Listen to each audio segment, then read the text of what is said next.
मैं शोएब से रिक्वेस्ट करता हूं कि ये 3 गोल्डन टिप्स दें जो यहां बच्चे नीट के एस्पिरेंट्स हैं उनके लिए, और हिंदुस्तान में जितने बच्चे आज के तारीख से नीट लिखने वाले हैं उनके लिए 3 गोल्डन टिप्स।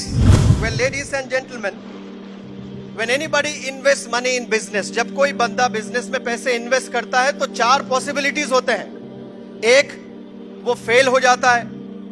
दूसरा, नो प्रॉफिट नो लॉस होता है। तीसरा, उसे कामयाबी मिलती है। और चौथा, उसको ट्रेमेंडस प्रोग्रेस मिलता है।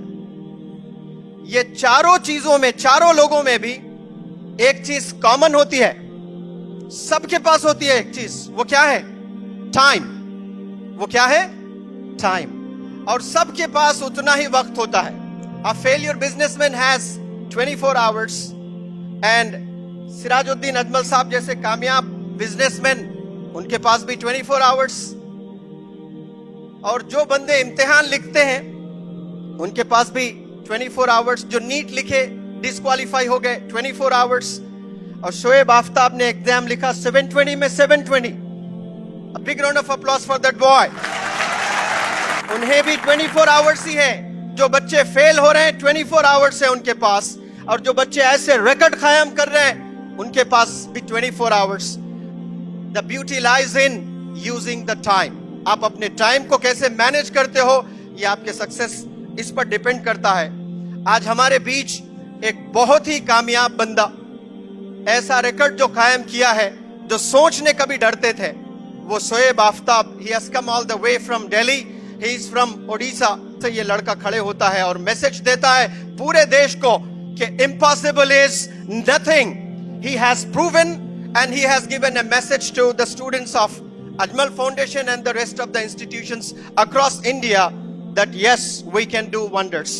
ये प्रोग्राम बिल्कुल अधूरा रहेगा अगर मैं शोएब आफ्ताब को यहाँ ना बुलाऊं, क्योंकि ये चैंपियन है, ये नीट टॉपर है। तो मैं शोएब से रिक्वेस्ट करता हूं कि ये 3 गोल्डन टिप्स दें जो यहां बच्चे नीट के एस्पिरेंट्स हैं उनके लिए, और हिंदुस्तान में जितने बच्चे आज के तारीख से नीट लिखने वाले हैं उनके लिए 3 गोल्डन टिप्स। फिर वो अपनी जो बात रखना चाहते हैं वो भी रखें।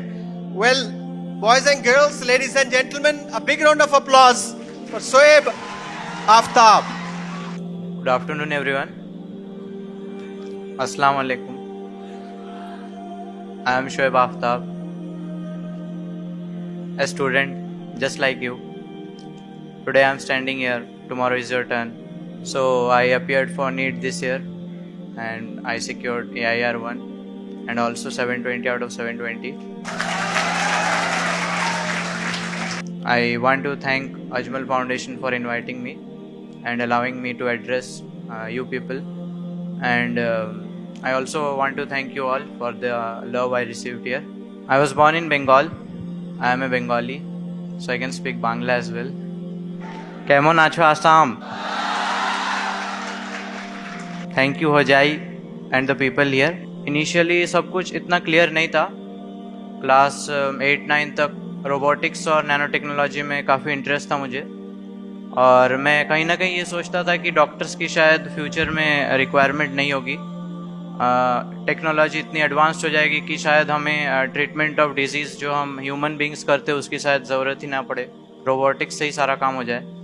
डेफिनेटली 9th-10th में ये रियलाइज़ हुआ कि ऐसा एटलीस्ट फॉर सम डिकेड्स ऐसा तो पॉसिबल नहीं है। तब मैंने जो है चेंज किया अपने ड्रीम्स को, और मैं नीट की तैयारी करने आ गया कोटा में। और फिर स्टार्टिंग में ज़्यादा गाइडेंस भी नहीं था मेरे पास, क्योंकि मेरी फैमिली में कोई डॉक्टर नहीं है, तो कहीं ना कहीं मुझे कोचिंग लेना पड़ा एलन से। और कोचिंग में भी कॉन्फिडेंस कम था स्टार्टिंग में। बस इतना टारगेट किया था कि एटलीस्ट सिलेक्शन तक हो जाए, कोई भी गवर्नमेंट कॉलेज मिल जाए, चल जाएगा मुझे। पर धीरे धीरे जैसे मार्क्स इम्प्रूव होते गए वैसे वैसे कॉन्फिडेंस बढ़ता गया। मैं बस यही कहूँगा इससे, ये जो मैसेज जो क्लियर है कि ज़रूरी नहीं है कि आपको हमेशा अपने गोल्स क्लियर हो स्टार्टिंग से ही, लेकिन आप कुछ भी करते हो, नीट हो, जेई हो या कोई स्पोर्ट्स भी हो, आप हमेशा अपना 100% देना उस पर। और कुछ भी हो, नॉलेज की कोई लिमिट नहीं होती। अगर आप स्पोर्ट्स में भी हो, स्पोर्ट्स के बारे में और जानो, उस अपने गेम को कैसे इम्प्रूव कर सकते हो, टेक्निक्स के बारे में और जानो। कुछ भी हो, नॉलेज की कोई लिमिट नहीं है। और नीट जेई जैसा कि कॉम्पिटिटिव एग्ज़ाम्स है, उसके लिए भी अगर आप प्रिपेयर कर रहे हो, हमेशा अपना 100% देना। और शायद यही रीज़न है कि इतना ज़्यादा कुछ हो पाया है। इसके अलावा मैं ये कहूँगा कि कभी डिस्ट्रैक्ट मत होना। जैसा कि इस साल कोविड का सिचुएशन था, एग्ज़ाम्स काफ़ी डिले हो गए, सेशन काफ़ी डिले हो गया। आपके साथ भी यही प्रॉब्लम है। शायद जो स्टूडेंट्स इस साल नीट अपियर करेंगे उनके लिए टाइम कम है, तो डेफिनेटली प्रेशर तो है, लेकिन कभी डिस्ट्रैक्ट मत होना। और नेगेटिव थॉट्स ऑफ कोर्स आ सकते हैं, तो हमेशा आप ये समझना कि सिर्फ वो आपके लिए नहीं है।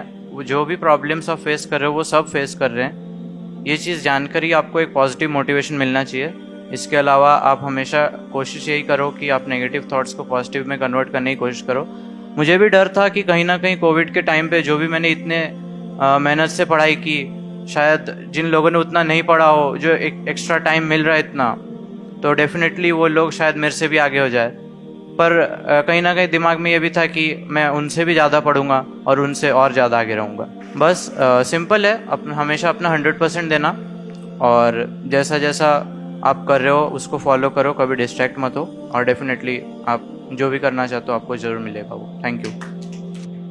बहुत अच्छे माशाल्लाह। इन्होंने 3 टिप्स कल भी दिए थे बच्चों को, कहा कि कभी लाइफ में डिस्ट्रैक्ट नहीं होना, और एक हुनर डेवलप करना, एक स्किल डेवलप करना कि नेगेटिव थॉट्स को पॉजिटिव में कन्वर्ट करना शुरू करें। और तीसरा जो मैंने पहले ही बताया था ना, सबके 24 घंटे होते हैं, तो उसको कैसे मैनेज किया जाए वो सबसे इंपॉर्टेंट चीज होती है।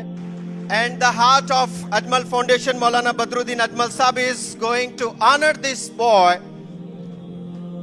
right? Yes, and Ajmal brothers Sirajuddin Ajmal Sahab as well to join in honoring this great boy who has really created history. And may I invite their parents as well. इनके parents भी आए हैं और प्यारी बहन भी आई है अलीशा छोटी सी। May I request them to join them please. और 1 लाख रुपए का check, 1 lakh rupees worth check is being given to Soeb Aftab by the hands of Maulana Badruddin Ajmal Sahab and Sirajuddin Ajmal Sahab.